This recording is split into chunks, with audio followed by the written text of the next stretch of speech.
One of the main questions that come from AI art is, how is this going to affect actual artists? No matter how you treat your art, it's very concerning. I know for me that I had to keep going, and with that, I have made so much improvement with my art over the past year. It's almost scary in a way. Art, for me anyways, is a skill that takes time and effort. Like most skills, you will get better over time. It could take months, it could take years even. But when you look back at your old stuff to your newest work, you'll be like, wow, I did that? And it's just a fun thing to think about. Unfortunately, I have lost a lot of my childhood art. But if I remember correctly, I used to draw characters from My Little Pony, Friendship is Magic, like this.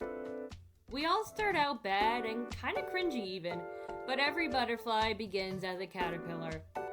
And that's me failing to sound deep, sorry. Which artist on TikTok could know this before telling beginner artists to off themselves? But what do I know? TikTok users can't learn a lesson. Take a look back at the time you build a sandcastle. What was your first thought about it? I want it to be bigger. So you make it bigger. That is how art works. Of course, you probably already know that. I'm not saying you should draw every day, because that's just too much work and you will get in a slump easier. But take some time to open up your sketchbook and scribble something. It could be poses, body parts, or even eyes. We all love drawing eyes. Look at those perfect drawings in other people's sketchbooks. Do a practice run on what's troubling your art and make it better. Let's move on to my art improvement. I'm not gonna give you any tips for it because I have no idea how I did it. Take a look at these two illustrations.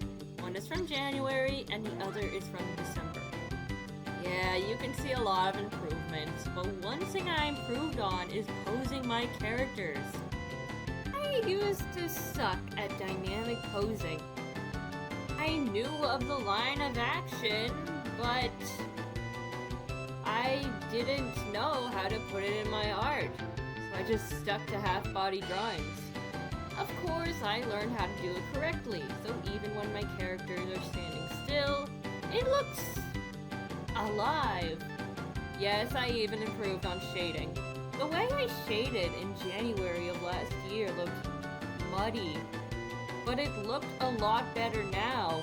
If you want a video on how I shade, let me know. It might take a while because I'm a college student and homework can be tough. Knowing that I improved on these things made me love drawing even more, and I can't wait to learn more in the future. Remember that art is not limited to drawing and painting. Cooking, knitting, writing, even coding can be art. There's more I haven't listed, but you get the idea. Thank you to those who watched this video. If you want to see more of my art, I have a link tree that links all of my socials and even my website. Hopefully this video will encourage you to improve your art. Hope you had a great holiday season, and I'll talk to you later. It's me again. I am recording this so I can get an extra minute for this video because YouTube Shorts only last for 2-3 minutes. So I didn't want this to end up on YouTube Shorts, so that's what I'm doing. I am making... You get the idea. Alright, that's it. This is where the video ends. Bye.